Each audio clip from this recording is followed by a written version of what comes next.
Allora, quei due che vedete lì sono una coppia che sono transistor in parallelo di una parte del circuito. Intanto l'ho smontati perché la prima cosa che voglio fare è vedere se sono in perdita.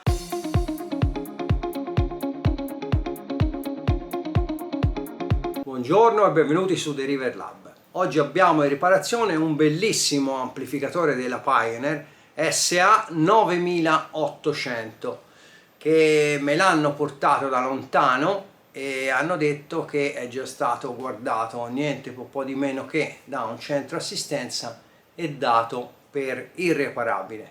Sicché sarà una sfida, vedremo se riuscirò a ripararlo o se anch'io gli devo dare il responso che purtroppo l'apparecchio è irreparabile. L'apparecchio è un bellissimo apparecchio di quelli con due trasformatori, con due alimentazioni separate, insomma un apparecchio di lusso con un sacco di comandi sul frontale e sul retro. E cercherò insomma di fare del mio meglio per rimetterlo in funzione, anche se non è detto che possa succedere. Oltretutto l'apparecchio si presenta in maniera estetica eccezionale, sicché è molto bello, a parte qualche segno d'uso ovviamente del tempo, qualche coccettino ho visto su una parte laterale, su un angolo, ma insomma non si nota se uno non lo sta a vedere, perché l'apparecchio è bellissimo. Allora, non vi resta che continuare a guardare questo video e bando alle ciance, vedete cosa combino anche questa volta per voi. Allora, qui abbiamo questo bel amplificatore della Pioneer, un SA 9800, oltretutto pesantissimo, che se io l'accendo praticamente non scatta il relè delle casse, e sicché ovviamente non si sente. Anche questo è già stato guardato, sicché io la prima cosa che farei, lo aprirei e vedrei un paio di misure, vediamo se c'è un canale in corto o quello che sia possibile. Lo apro sia sopra che sotto per poter lavorare più agevolmente.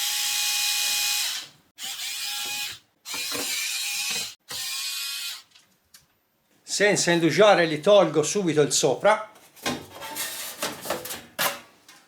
e passo alla parte inferiore, poi ve lo faccio vedere dentro dopo. Ecco fatto, come si vede questo è un amplificatore che c'è della sostanza dentro, perlomeno è pesantissimo. E vediamo un attimino perché non scatta il relè della protezione casse. Intanto mi vado a scaricare lo schema e una cosa importante come sempre, qui ci sono le viti, mettetele in un barattolino per perderla, perché poi non c'è cosa più brutta che vedere un amplificatore con delle viti diverse.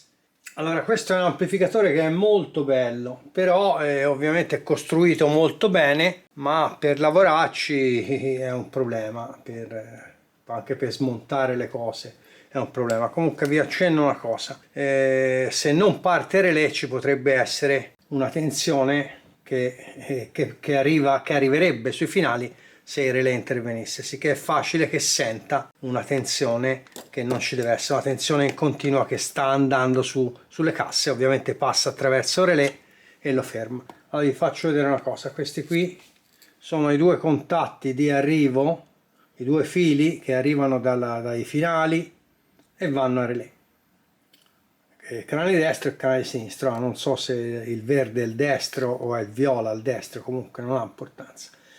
Allora basta che su uno di questi due ci sia una piccola tensione positiva o negativa, perché l'alimentazione è duale, interviene la protezione, il relè se fosse acceso, cioè se fosse chiuso il relè si apre, e se ovviamente una volta spento e riacceso l'amplificatore il relè rimane aperto e non si chiude mai. Ora vi faccio vedere cosa ho trovato in quel punto lì. Facciamo velocemente un'indagine preliminare. Se io vado a toccare uno di questi due contatti, diciamo uno di questi due terminali, chiamiamoli come vogliamo, non ci devo trovare nessuna tensione continua, specialmente ora che non c'è segnale, che non c'è niente, perché qui sono i fili che passano, ripeto, da relè per andare all'altoparlante. Se vedete, io qui ci trovo circa 50 volte in questo punto qui, sia su un canale sia sull'altro. Ora la cosa strana, sono più 50 volte, sicché qui si sta parlando degli NPN che sono andati, non voglio dire che sono un cortocircuito, ma perlomeno in perdita sono. E questo è un grosso problema. Per fare le indagini preliminari non occorre poi andare a vedere tanto tester digitali e compagnia cantante, basta qualsiasi tester per dare un'occhiata, perché qui non ci, ripeto, non ci dovrebbe essere niente. Io avevo preventivamente dato una misura senza smontarli, perché è un casino smontare questi transistor, nel senso bisogna lavorarci prima di stare, e mi segnavano leggermente, sicché avevo già il sospetto ovviamente che ci fosse perlomeno un transistor in perdita. È strano che questo amplificatore, praticamente sono due amplificatori, perché ci sono due alimentazioni separate, i finali separati chiaramente, però ci sono anche due alimentazioni, e che tutte e due, proprio la parte degli NPN su tutte e due non vada, che qui va indagato e bisogna vedere quello che viene fuori. Questo video è sponsorizzato da PCBWay, da sempre mi accompagna per la realizzazione dei circuiti stampati. È una ditta che vi consiglio di provare anche per i vostri circuiti stampati. Questa è una parte degli ultimi circuiti stampati che mi sono arrivati, che serviranno poi per i nostri progetti. E questo è un esempio della lavorazione: serigrafie ben leggibili e piste ben realizzate. È una grande ditta, potete fare dei preventivi online e sapere la spesa ovviamente prima di fare l'ordine. Con le nuove tecnologie riescono a fare circuiti stampati fino a 14 strati e di tipologia di materiale diverso. Se volete vi montano direttamente loro i componenti sul circuito stampato, in maniera che risparmiate tempo. Vi arriva un prodotto già assemblato o preassemblato. Inoltre fanno anche, fra parentesi, lavorazioni CNC per chi non ha una CNC e lavorazioni in stampa 3D per chi non ha una stampante 3D.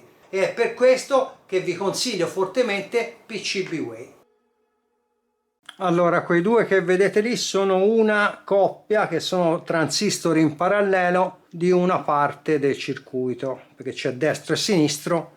Questi qui sono di una parte del circuito destro e sinistro. Ora c'ho un attimino da vedere. Intanto l'ho smontati, perché la prima cosa che voglio fare è vedere se sono in perdita quei transistor lì. Già dalla misura non me li dà in corto netto, però potrebbero essere in perdita, sicché la prima cosa che faccio, li smonto. Non vi faccio vedere come si smontano, tanto lo sono semplicemente staccati dal dissipatore. Ora le dissaldo e dopo le misuriamo insieme.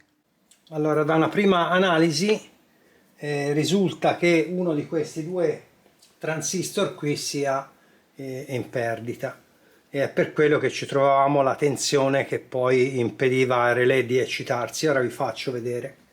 L'ho attaccato, questo qui è il transistor buono, inquadro lo strumentino, lo accendo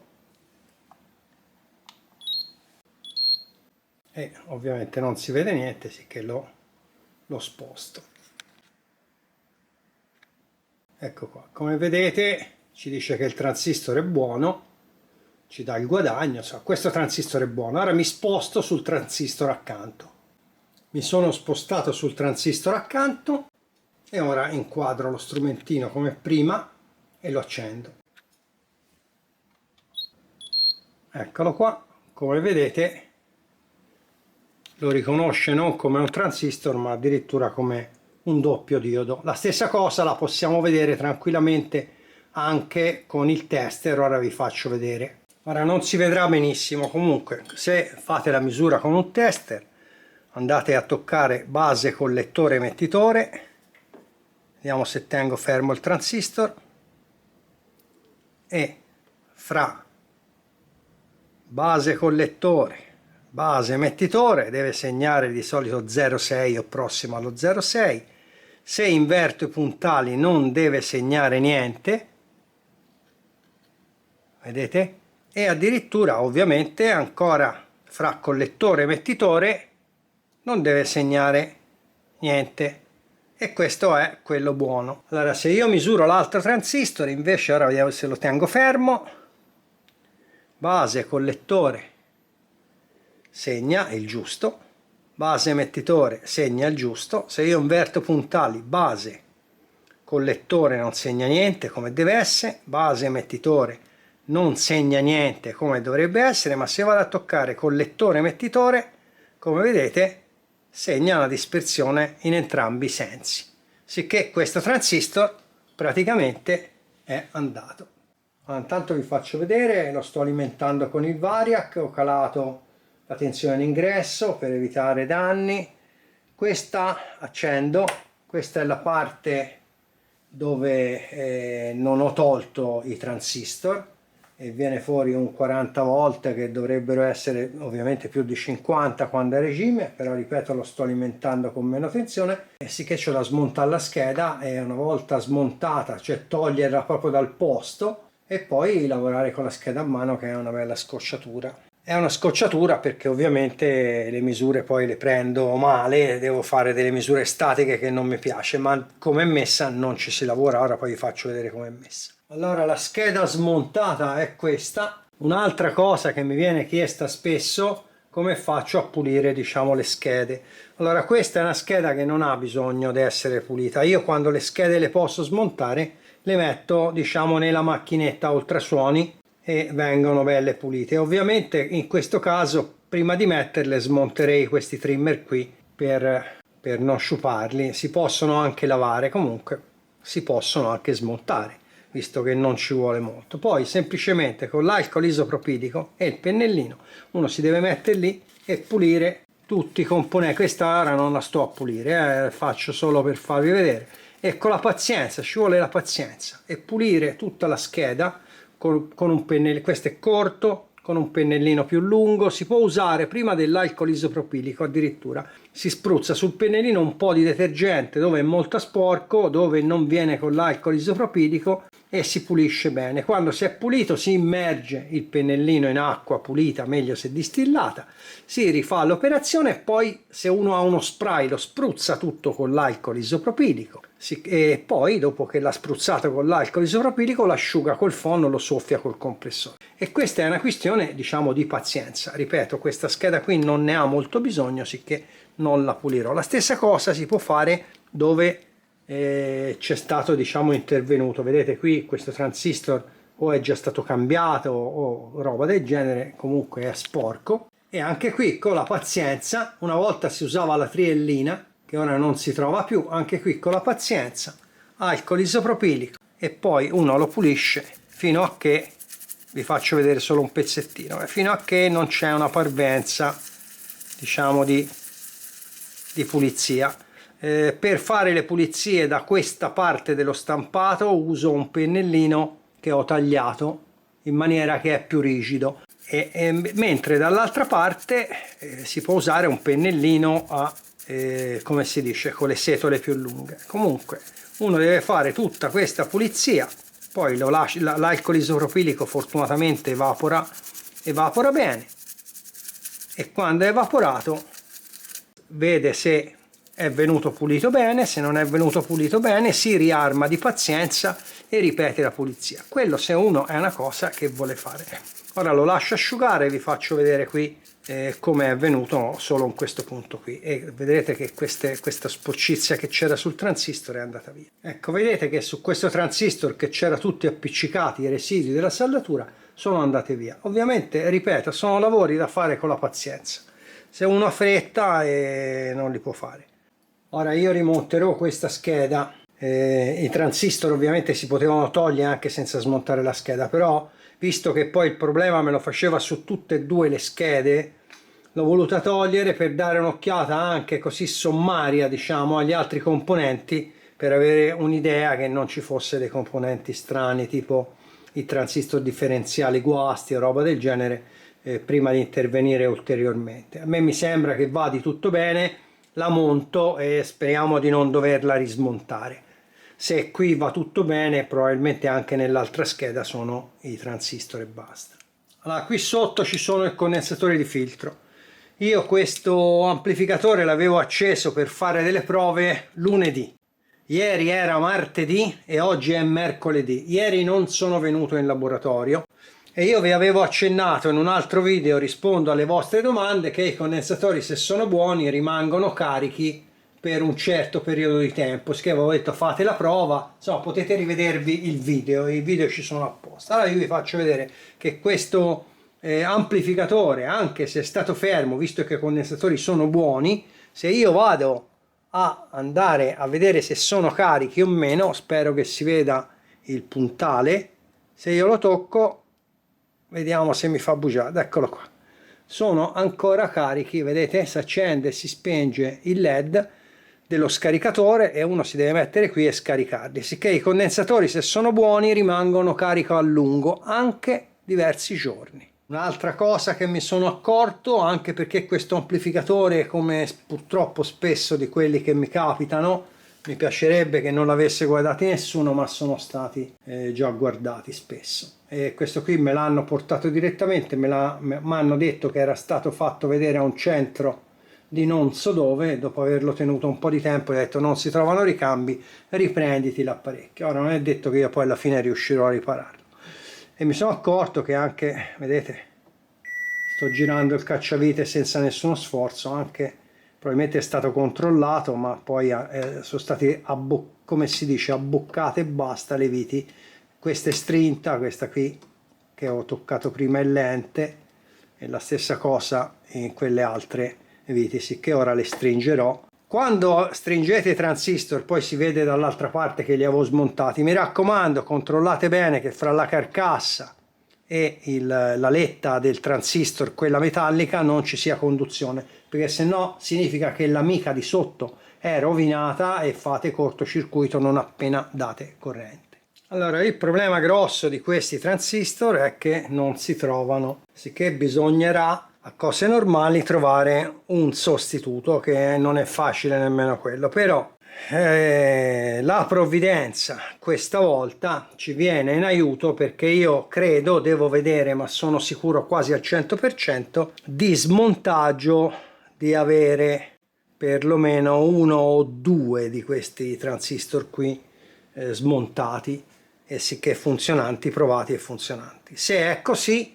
ho risolto, se no vi faccio vedere come trovare un equivalente. Quando rimontate i transistor, mi raccomando, la pasta termica io la do col pennellino, voi potete darla con qualsiasi cosa che vi piace. La spalmate bene, non occorre che sia tantissima, l'importante è che ci sia. Troppa pasta non serve, il troppo non va mai bene da nessuna parte nel mondo. Anche troppa ricchezza non va bene, chi ne ha troppa e chi ne ha nulla. Che un poco il giusto. La diamo anche all'altro transistor, poi la do anche ai transistor che sono rimasti montati, quelli che erano buoni. Poi dopo li avvito e ci rivediamo. Allora, i transistor sono, diciamo, rimontati, la basetta è rimontata, il relay non scatta lo stesso, il display, ve lo faccio vedere, vi allontano un attimo, il display è illuminato, però il relay non scatta, perché probabilmente ho visto che questa basetta qui dell'alimentazione mi manchino diverse viti, sicché è già stata smontata. Allora, facciamo un paio di misure. Qua ci dovrebbe essere un più circa 54 giù di lì, e c'è, mentre qui ci dovrebbe essere un meno 54 e c'è 0,7 volt. Allora partiamo a monte direttamente, ora avvicino la telecamera. Partiamo un attimino subito a monte, qui ci sono i due condensatori di filtro, andiamo a vedere lì. Su questo condensatore di filtro c'è il meno 60 volt, mi sposto se no non si vede. Su questo condensatore c'è il meno 60 volt,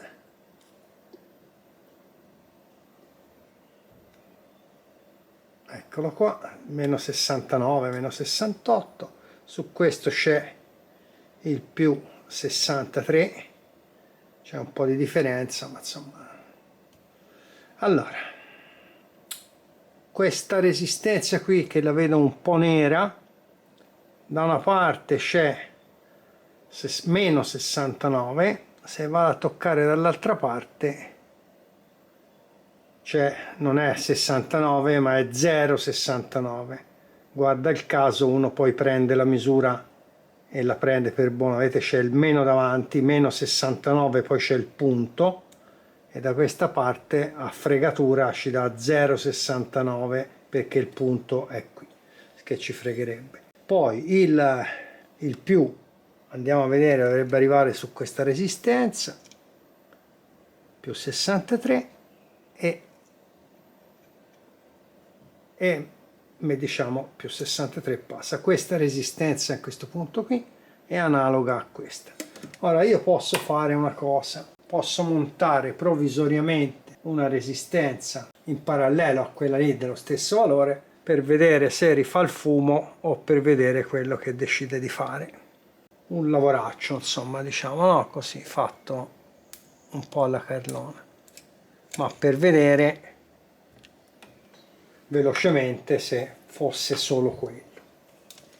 Allora riaccendo l'amplificatore, già vedo una cosa strana. Il relè scatta ora, qui il meno 63 c'è, ci dovrebbe essere un po' meno veramente, un meno 50 e qualcosa. E qui che c'è il più, non c'è più, c'è 0,8 volt. E il display ora lontano è spento. Vedete? È spento. Allora, quello che ora devo fare, quello che farò ora è smonto la basetta lì e vedo dov'è tutto il casino. Poi dopo ovviamente vi farò vedere anche lo schema e si vede dove sono arrivato e come mai e se ci leviamo le gambe, visto che l'hanno già guardato e gli altri non ce l'hanno levata. Non è detto che non ce la levo anch'io, perché non è che sono come gli altri, sicché potrei non levarci le gambe.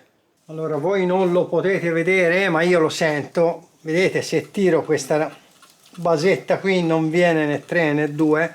E ora vi faccio vedere che sotto ci sono stati effettuati dei lavori. Ora non so quanto sta mettendo bene a fuoco la camera, però se vedete qui c'è stato lavorato e qua lo stesso c'è stato lavorato, ci sono dei fili messi in qualche maniera. Ora non ho nulla contro gli apparecchi che c'è stato lavorato, però il problema è che c'è da cercare, se vedete anche qui, c'è da cercare di capire quello che c'è stato fatto per ripristinare poi la giusta funzionalità, sicché oltre al danno ci sono dei problemi magari alle volte provocati, non dico in questo caso, a riguardo, e poi vi faccio vedere. Ora purtroppo non si vede troppo bene, ma se vedete, sì, forse sì, ci sono tutte le piste staccate che vanno ripristinate. Anche questo qui è un lavoro che mi sarebbe piaciuto non dover fare, perché è un lavoro noioso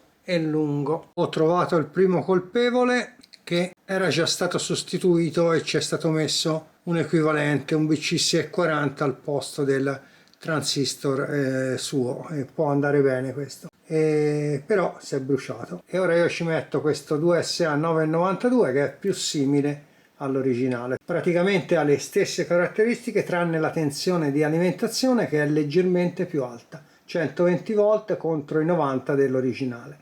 I transistor sull'alimentazione negativa sono stati sostituiti e ora l'altra cosa che devo fare è sistemare questa, come vedete, questo disastro qui con le piste strappate. Quello non ve lo posso far vedere che lo faccio perché come faccio a lavorare e contemporaneamente farvi vedere. Comunque lo sistemo e ve lo faccio vedere meglio che sia possibile come l'ho sistemato. Allora, fermo restando che i miracoli non li fa nessuno, ma dove le piste sono rotte perlomeno ora non si muovono più né questa né tantomeno queste qui che si muovevano da morire. Ora le piste non c'erano più, l'ho rifatte praticamente, ora sono a posto. Perlomeno non saranno belle, ma non si muovono più. Allora ecco lo spiegone dell'alimentatore, diciamo, che abbiamo riparato. Qui vedete la parte positiva e infatti questa tensione qui, il più 52 c'era, vedete il mouse è qui dove c'è il cerchiettino che si illumina, e sul 3 e il 4 avevamo il più 52 volt. Questi transistor qui sono quelli che vi ho fatto vedere che erano stati montati con le piste tutte spaccate e che ho rimesso a posto, mentre la parte questa qui che ora ci si arriva, mentre questa parte qui dove si vede la freccina del mouse mancava il meno 52 volt, mancava, e la prima cosa che mi sono accorto è questa resistenza qui da 4,7 ohm che si è provata insieme, se vi ricordate, che era bruciata.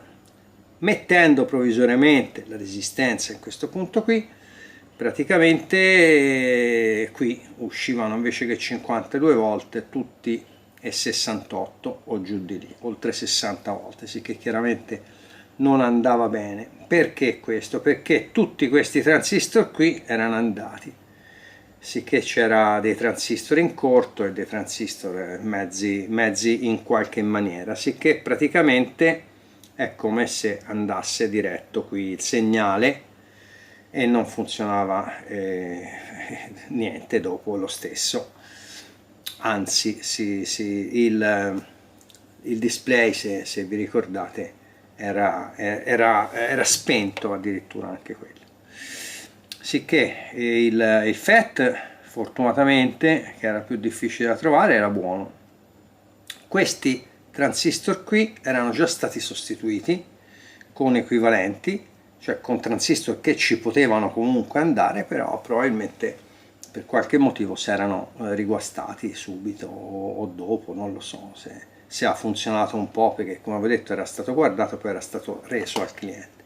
Sicché ho dovuto ricambiare questi componenti qui con dei componenti equivalenti che avevo, equivalenti, poi si farà un video, però per equivalenti ci sono due tipi di equivalenti. Un equivalente vuol dire che il transistor è praticamente identico, magari lo fa un'altra ditta, un'altra casa.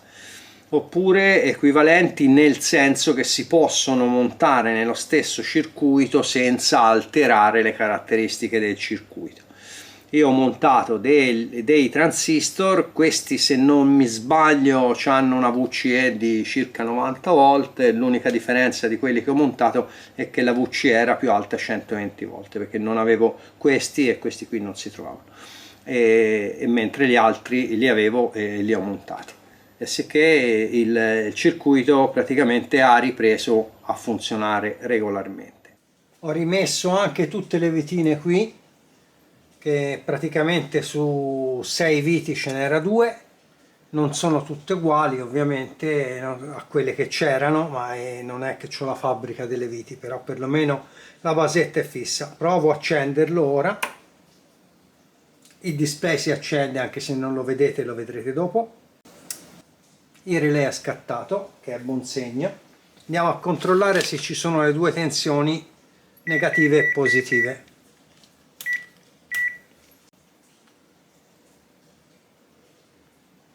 Meno 53 volt c'è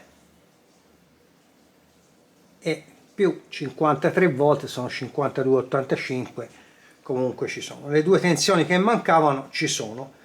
Io direi potremmo anche avere un'idea se provarlo.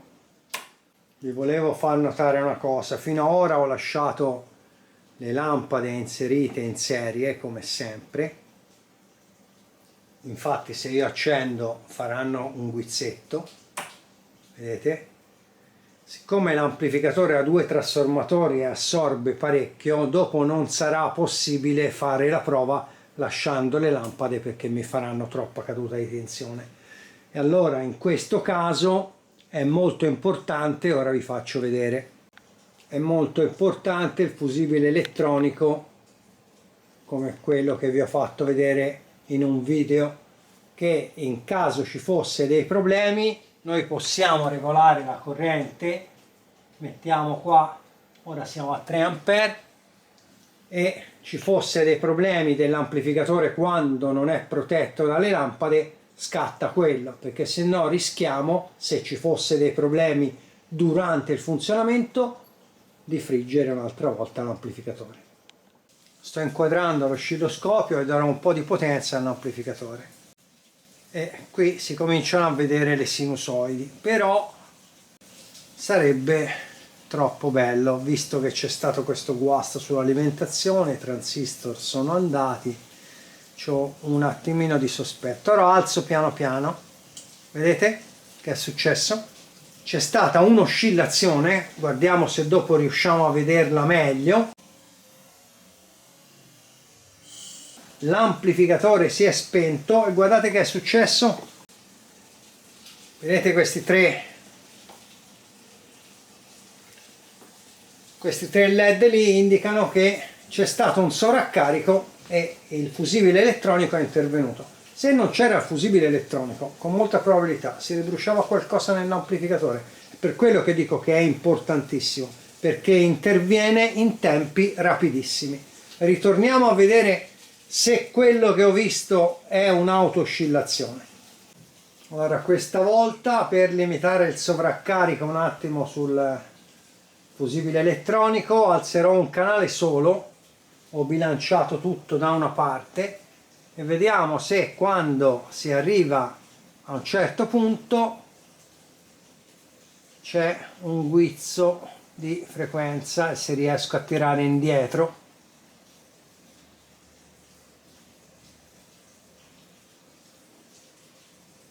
Per ora niente. Ecco, vedete? È un'auto-oscillazione di frequenza più elevata. Vediamo un po' se riusciamo a vederla. Vedete com'è brutta? E sono parecchi volt, sicché parecchia potenza che lui se vedete? Ecco fatto. Quando si alza un attimino potenza se ne va in auto-oscillazione. Vediamo se lo fa anche l'altro canale. Questo è l'altro canale. Mi abbasso. Bilancio un attimino per sincronizzare un poco. Ecco. Questa è la sincronizzazione del... se no non mi sincronizza ovviamente. E il canale di sotto è quello, diciamo, buono. Vediamo se alzandolo anche lui fa un guizzetto. Il canale di sotto è questo qui sopra, non lo controlla, non conta, diciamo, mi serve per un po' di potenza per la sincronizzazione. Vedete? Stessa cosa fa anche quello lì di sotto. Se allargo la base dei tempi dell'oscilloscopio, anche qui, vedete, trovo qualcosa che mi va in auto-oscillazione. E che sarà? E questo ora è un bel mistero. Probabilmente questo era il difetto originale che ha fatto bruciare quello che ha fatto bruciare. Ora bisogna individuare cosa può essere. Allora, perdonatemi se l'amplificatore è al contrario, ma c'ho da lavorarci così. Allora, una cosa che possiamo fare è questa, vi faccio vedere. Qua ci sono gli ingressi, qua. Questi sono ponticelli che collegano praticamente il pre col finale. Vuol dire che se io tolgo uno di questi ponticelli, per esempio questo, oh, chissà com'era duro, e anche questo, ora il preamplificatore e il finale, aspettate ve lo inquadro meglio, vedete, anche se è al contrario si legge pre-out e poi si legge power amp, sicché di qua esce il preamplificatore, volendo si può scollegare questo apparecchio e mandarlo all'amplificatore di potenza più grosso usando questi due terminali. Oppure con un mixer o con un altro preamplificatore possiamo entrare qui e andremo solo nella parte finale di potenza. Ora, quello che possiamo fare per capire cos'è che auto-oscilla, perché se no ci diventiamo matti, è intanto colleghiamo subito, spostando, colleghiamo subito, diciamo, al finale. Il segnale sinusoidale lo colleghiamo al finale, vediamo se auto-oscilla lo stesso o se fa degli scherzi strani. Inquadro come al solito l'oscilloscopio. Allora, ora siamo collegati solamente sul finale. Proviamo a rialzare. Prima si era visto che andava subito, diciamo, in auto-oscillazione. Vediamo Ora se ci va e a che punto ci va. Qui l'oscilloscopio è su 20 volte per quadretto, sicché cominciano a essere, diciamo, abbastanza watt che escono. Per ora non è ancora andato in auto-oscillazione, mentre prima ci andava. Proseguo un attimino. Siamo arrivati al clipping senza che abbia auto-oscillato, sicché a questo punto io penserei che sia il preamplificatore che dà dei problemi. Allora, cosa può essere che il preamplificatore, quando è collegato ovviamente al finale, dà dei problemi di auto-oscillazione? Può essere tante cose.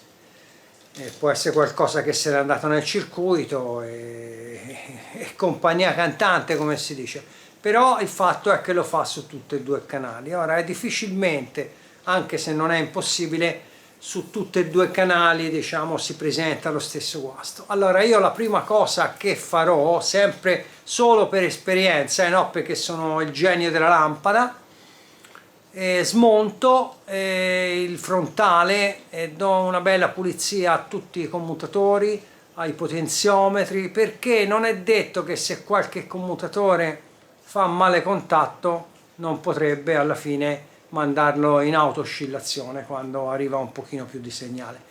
Non è impossibile, non è detto che sia quello, ma insomma, come prima cosa, prima di stare a diventare matti con lo schema elettrico e a smontare, come magari vedo che fanno e succede, cerchiamo di escludere le cose più semplici prima di diventare matto. Procedo e ci si rivede. Allora rifacciamo il test, vediamo se auto-oscilla questa volta o se ho avuto fortuna.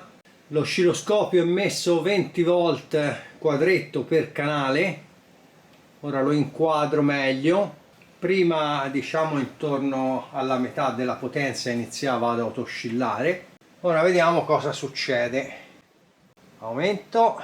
Quando saranno 4 quadretti, vedete, ora si va in distorsione clipping meno 20, 40, 60, 80 volt picco picco, sono circa 100 watt e l'amplificatore non sta auto-oscillando. Prima auto-oscillava molto prima, addirittura anche se vado in clipping l'amplificatore non auto-oscilla. Allora questa volta, una volta ogni tanto ho avuto fortuna, per usare una parola che si può dire, ho avuto fortuna, e era solamente il commutatore, dopo ve lo faccio vedere, il commutatore quello che aziona o disabilita, abilita o disabilita i toni, che era leggermente, ma veramente leggermente sporco, e quando si trovava questa sporcizia fra i contatti faceva auto-oscillare,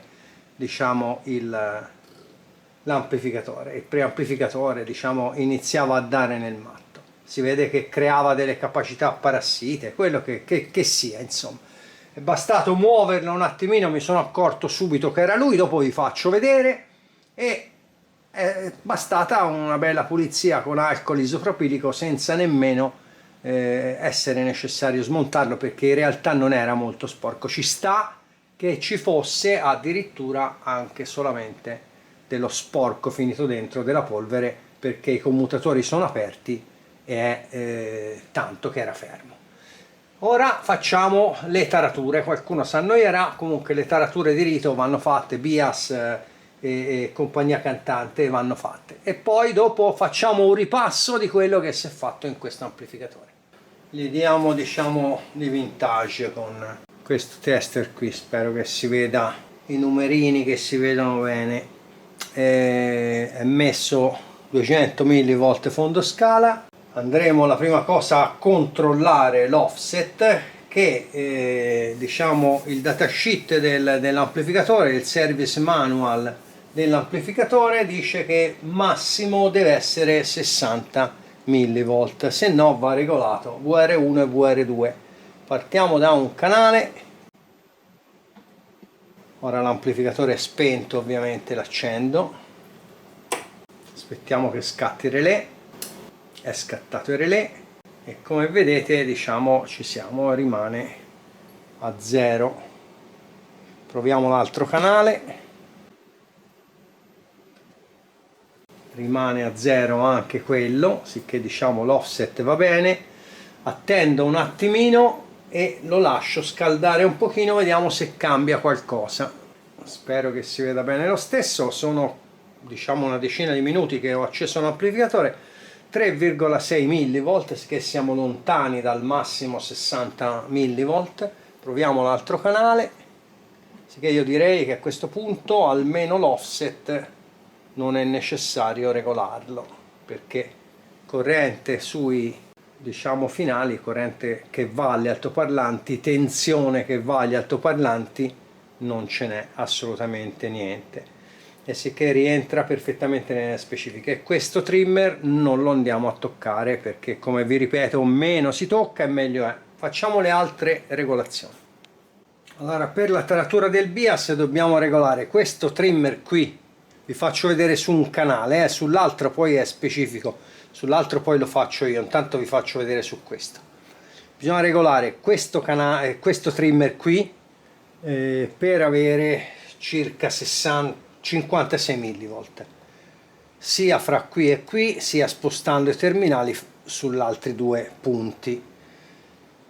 Dopo una mezz'oretta che è acceso bisogna regolare un trimmer che si vede male, che è qua dentro, trimmer celeste, e bisogna vedere che dopo una mezz'oretta che è acceso non superi i 70 mV. Quella è la corrente di riposo e diciamo va regolata. Iniziamo a regolare la corrente di riposo appena acceso su questo canale e non dovrebbe essere più di 56 mV. Aspettiamo che scatti il relè è scattato, siamo a 51. Se vi copro un attimino la videocamera non ci posso fare niente perché c'ho da lavorare. Non sono propenso a cambiare i trimmer quando non ce n'è bisogno, questi funzionano benissimo, si regolano un attimino, voglio dire non troppo bene, però sono quelli originali e ne va dell'originalità del prodotto. Comunque funzionano benissimo. 56 mV è qualcosa, si sta scaldando, sicché ovviamente sale. Sposto i puntali e probabilmente troveremo una tensione simile. Dopo, quando è acceso, va regolato che non superi i 70 mV, sicché diciamo qui ci siamo. Ecco fatto, abbiamo fatto la regolazione anche dell'altro trimmer, 70 mV, sicché la corrente di bias è regolata perfettamente. Oltre agli altri problemi di sostituzione di quei finali che erano guasti, poi andava rimesso a punto, diciamo, bias e offset e compagnia cantante, e abbiamo regolato insieme, sempre io e voi, questi tre trimmer da una parte e questi tre trimmer dall'altra, dove praticamente un trimmer regola l'offset, e che era esattamente, vediamo un po', VR2 e VR1, questo e questo regolano praticamente l'offset sulle uscite, non vanno regolati perché ci sia meno tensione che fosse possibile. Questo è stato fatto, e poi questi altri 4 potenziometri alla fine regolano il bias, la corrente di riposo, e anche quello è stato fatto. Facciamo un piccolo ripasso su quello, diciamo, che ho fatto a questo amplificatore qui. Allora, di questi due transistor qui ne è risultato uno in perdita, e la stessa cosa dei fratelli che sono laggiù, eccoli là, avevano lo stesso difetto. Uno di questi era finito in perdita, non so, diciamo, perché, non me lo chiedete, perché sono cose strane. Poi tutta l'alimentazione della parte negativa, che cerco di inquadrare, tutti i transistor, allora questi transistor qui, questi tranne il FET, gli altri erano tutti andati. Poi c'era questa resistenza qui da 4,7 che non ce l'avevo della serie identica, sicché ne ho messe 2 da 10 ohm e va bene, però sono della serie protetta. Poi ho dovuto ricontrollare tutti questi transistor qui, perché erano montati in qualche maniera, sì che l'ho dovuti smontare tutti, ho controllato che andassero tutti bene e ho rifatto le piste come vi ho fatto vedere sotto. Poi ho fatto la pulizia, diciamo, a tutti i commutatori che sono qui sotto. Poi ho fatto la pulizia questa volta senza smontarla ai commutatori perché erano aperti, si pulivano bene, e a questi commutatori qui il problema dell'autoscillazione era semplicemente questo commutatore, che ci doveva essere finito dello sporco dentro, perché è bastato muoverlo e poi un pochino di alcol isopropilico è tornato perfetto. La stessa cosa, già che c'era, ovviamente pulizia a tutti i potenziometri con lo spray secco, anche se non ne avevano bisogno. Tutti i commutatori sono stati tutti puliti con lo spray secco, non avevano bisogno, sicché non l'ho smontati. Ora dopo vi spiego qualcosa di più su tutte le funzioni, perché questo è un amplificatore di qualità, 2 trasformatori, vi spiego tutto. Però la prima cosa che faccio, magari questo lo metto su off e li togliamo le manopole che vengono via bene. Oltretutto qui c'è della carta sotto che non mi piace nulla, ma insomma togliamo tutte queste manopole, le metto nella pulitrice a ultrasuoni. Questa è dura, eccola, in maniera che vengono pulite perfettamente. Quando le togliete mettetele direttamente sullo 0, così magari quando le rimettete sapete che sono sullo 0 e non diventate matti, scusate. Questo così, 0, vale. E queste qui ora io le metto nella pulitrice a ultrasuono. Anche questo lo metto tutto da una parte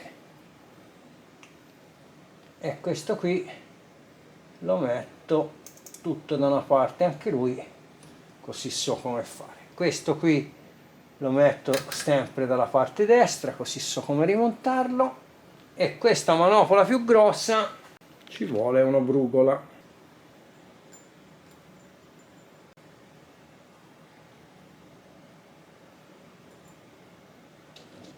Ecco fatto anche questa.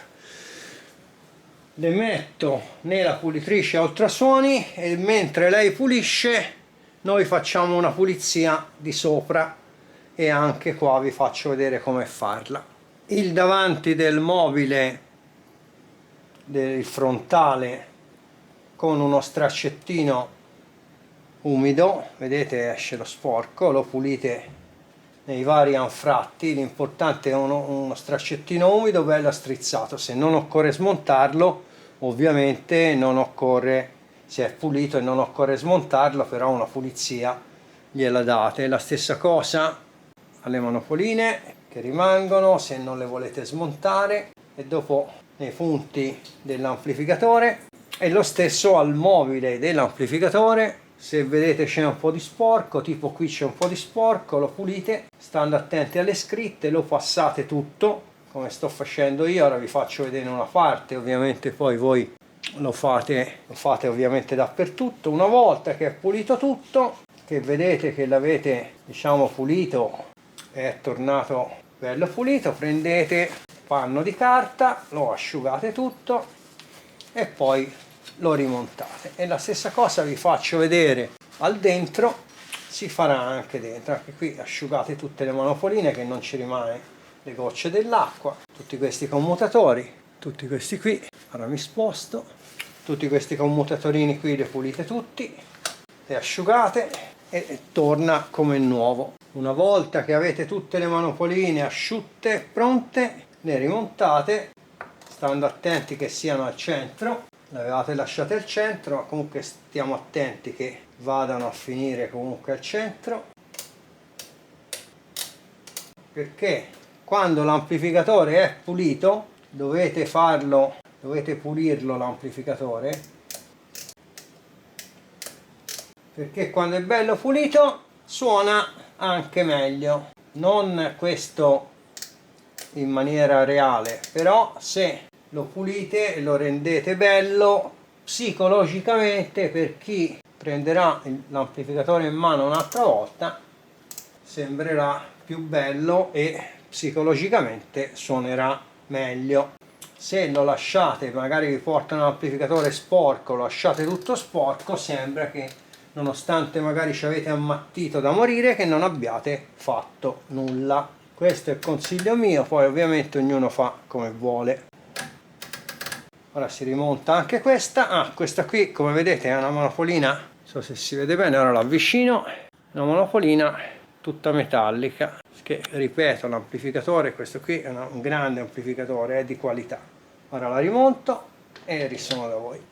Controllate che vada a cascare nei posti giusti, se vedete la mia testa non è niente, e poi a quel punto la finite di stringere. Ecco fatto, ecco fatto. Ora guardiamo di fargli un pochino di pulizia interna. Allora, per la pulizia interna, anche se non sareste obbligati, diciamo, a farla, ovviamente, questo non è molto sporco, però già che ci siete, solito scencino, pulizia, panno di carta e levate più che sia possibile la polvere. Se certe parti non vengono, insistete, perché ripeto, quando vi portano un amplificatore deve essere anche restituito pulito, un po' come faceva il calzolaio, che non esistono più i calzolai, quando noi portava le scarpe le dava pulite. Lo stesso, vedete, è banale fare queste cose qui, è proprio, anche i condensatori, vedete, sono tutti polverosi e sporchi. Uno perlomeno al cappuccino sopra, un po' di pulizia, all'amplificatore male non gli fa e a voi fate un figurone.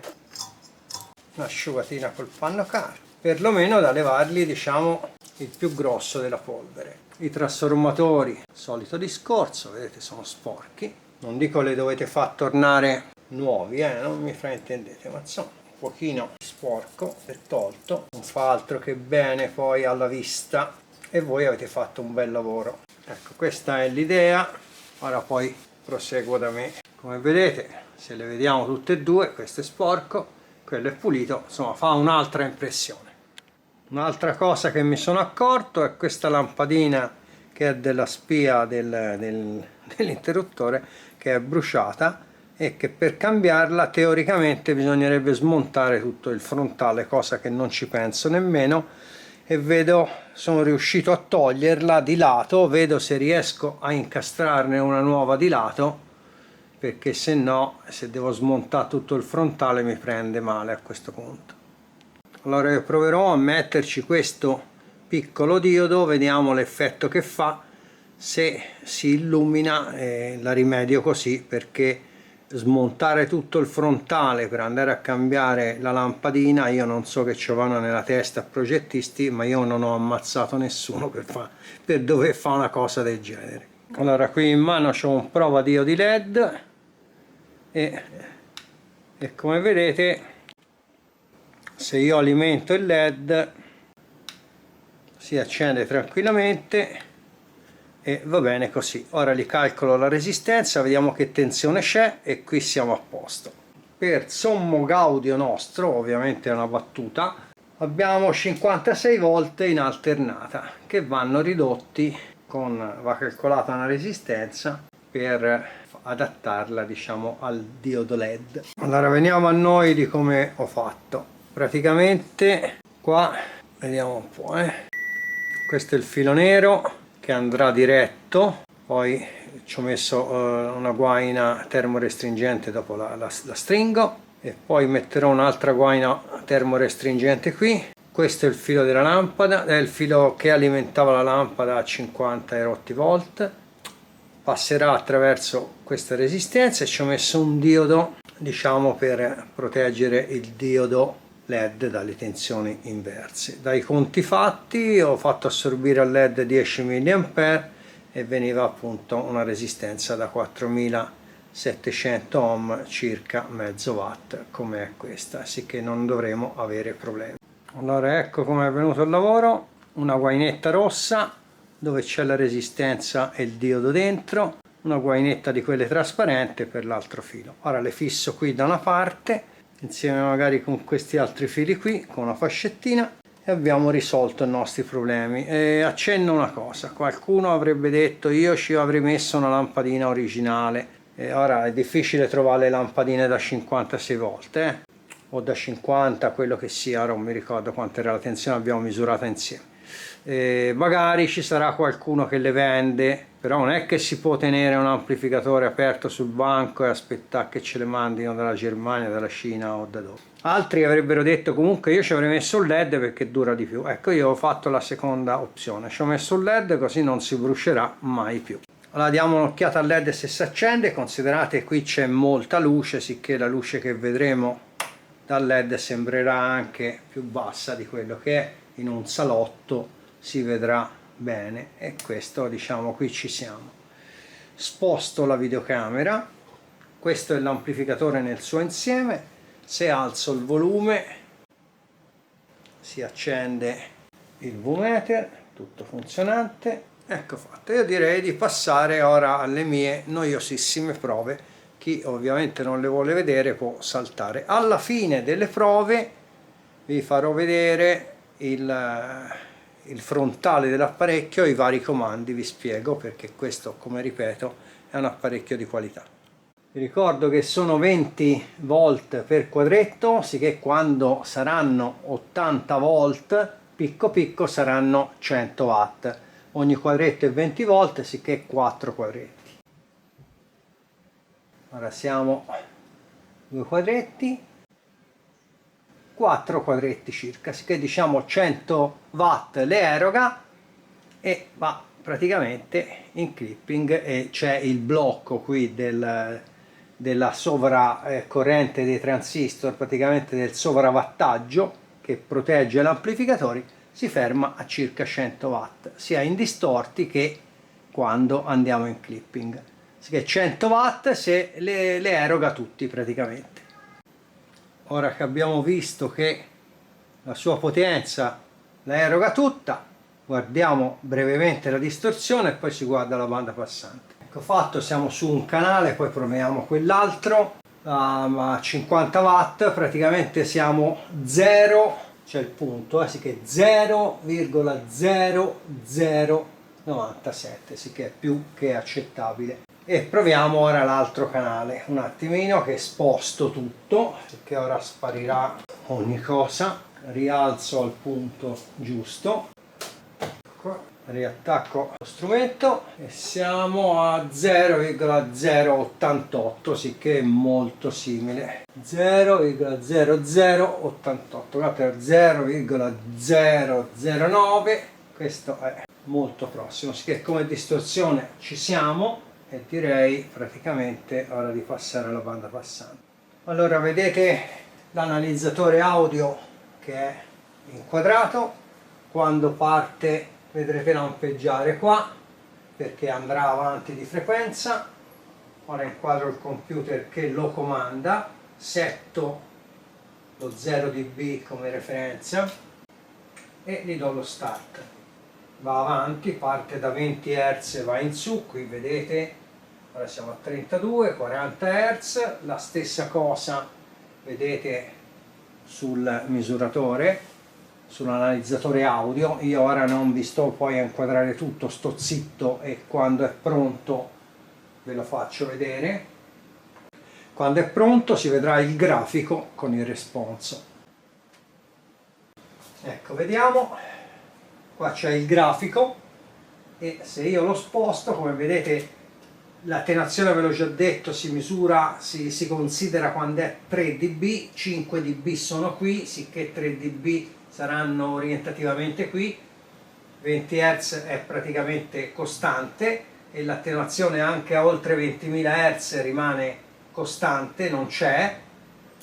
E se vado a vedere l'attenuazione è un'attenuazione di 1 dB e 3 l'abbiamo a 86.000 circa, 1 dB e 3 a 89.000 Hz, sicché diciamo la banda passante è oltre 89.000 Hz.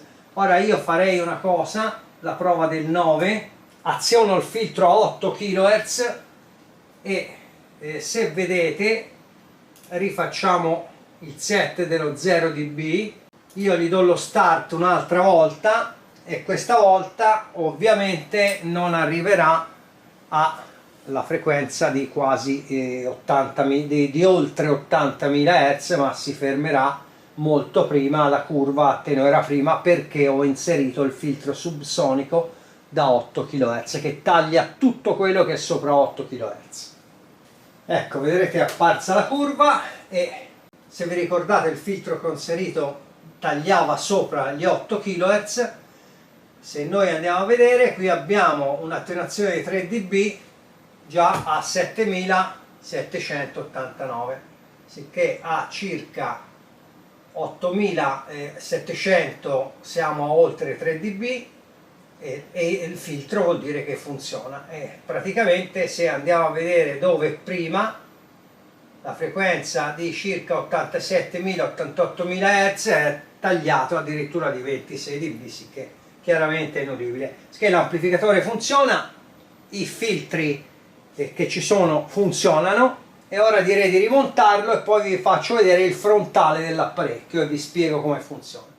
Allora, come si può vedere, diciamo anche da sotto, l'apparecchio è un apparecchio di qualità, ha molte viti, ha una grossa piastra di aerazione tutta forata, non è lamiarino ma è piuttosto spesso, c'è le scritte sulla piastra stessa per dire quelle che vanno sul davanti, quelle che vanno sul di dietro. Ora lo chiudo e dopo lo giriamo.